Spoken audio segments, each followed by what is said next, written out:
Episode 9 Vrindavan से विदाई। वृंदावन की उस सुबह में एक अजीब सी शांति थी।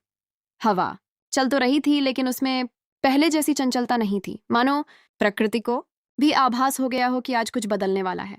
कुछ दिन पहले अक्रूर मथुरा से संदेश लेकर आए थे। राजा कंस ने धनुष यज्ञ और कुश्ती प्रतियोगिता के लिए कृष्ण और बलराम को आमंत्रित किया था, परंतु सब जानते थे कि यह केवल निमंत्रण नहीं, बल्कि एक योजना है।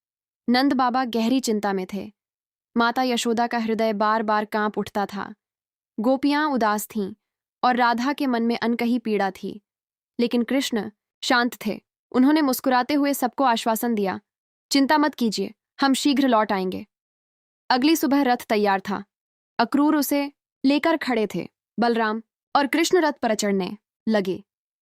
जैसे ही यह दृश्य वृंदावन के लोगों ने देखा, वे दौड़कर वहां पहुंच गए। गोपियां रोते हुए बोलीं, कृष्ण, हमें छोड़कर मत जाओ। किसी ने कहा, तुम्हारी बांसुरी की धुन के बिना यह वन सूना हो जाएगा। माता यशोदा की आंखों से आंसू बह रहे थे।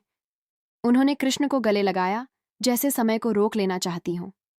नंद बाबा ने स्वयं को संभालते हुए कहा, बेटा, सावधान रहना।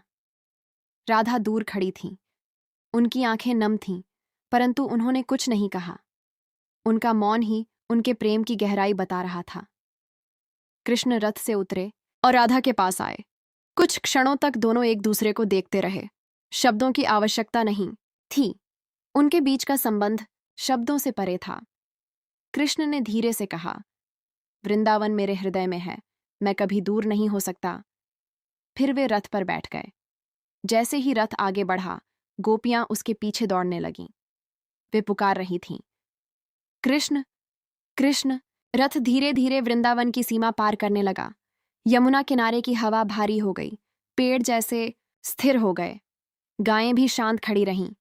अक्रूर रथ चला रहे थे, लेकिन उनके मन में भी भावनाओं का ज्वार था। वे जानते थे कि यह केवल एक यात्रा नहीं, बल्कि कृष्ण के जीवन का नया अध्याय है।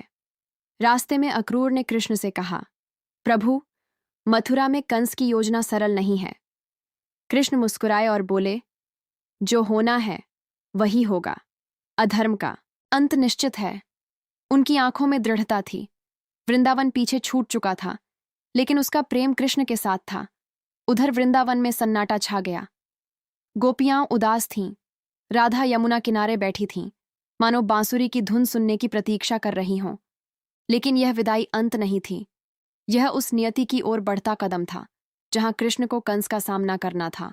और इस प्रकार वृंदावन की मधुर बाल लीलाओं का अध्याय धीरे धीरे समाप्त हुआ। अब मथुरा की ओर बढ़ते कदम इतिहास रचने वाले थे।